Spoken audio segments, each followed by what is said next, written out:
হঠাৎ প্ল্যান যাচ্ছি সিলেটে। সো চলেন সিলেট যাওয়ার কাহিনীটা শুরু করি। আজকে শুধু যাওয়ার ভিডিওটা আপলোড দিব। আমি অলরেডি আমার কাপড় টাপড় গোছানো শুরু করে দিছি, আর এই যে আমার ব্যাগ ট্যাগ রেডি। ভিতরে আরেকটা ছোট্ট ব্যাগ নিচ্ছি, আর এখানে ব্যাংকে চলে আসছি টাকা ওঠানোর জন্য।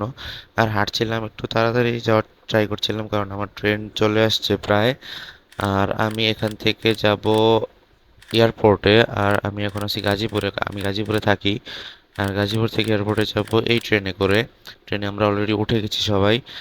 আর খুব তাড়াতাড়ি আমরা চলে আসছি। ওই যে আমার ফ্রেন্ডরা ট্রেন থেকে নামছে, আর আমি অলরেডি সিঁড়িতে চলে আসছি। সিঁড়ি থেকে নামছিলাম, আমার গলাটা আসলে ভেঙে গেছে কারণ আমি এটা ট্যুর থেকে বাসায় আসার পরে ভিডিওটা এডিট করছি। সো এখানে আমরা চা খাচ্ছিলাম আর ওয়েট করতেছিলাম আমাদের ট্রেনের জন্য। আমাদের ট্রেনটা আরও 2 ঘন্টা লেট ছিল, আর অলরেডি ট্রেন চলেও আসছে। আমরা ট্রেনে উঠে গেছি, আর উইন্ডো সাইডে আমরা সিটটা নিছি। আর এই যে বৃষ্টি পড়তেছিল প্রচুর, বৃষ্টি পড়ার কারণে এই ট্যুরটা আরো বেশি মজার হয়ে ওঠে আমাদের।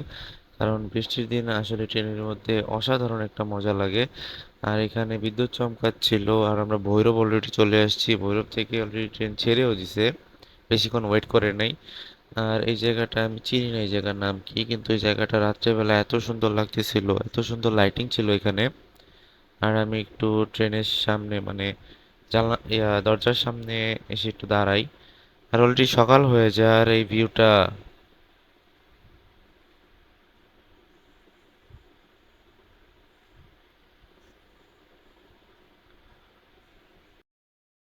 অসাধারণ ছিল আজকের জার্নিটা।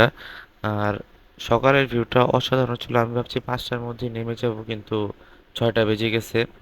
আর এখানে এসে আমি বুথ থেকে টাকা তুলি, আর অলরেডি চলে আসছি। এটা হচ্ছে স্টেশন, অনেক সুন্দর স্টেশন।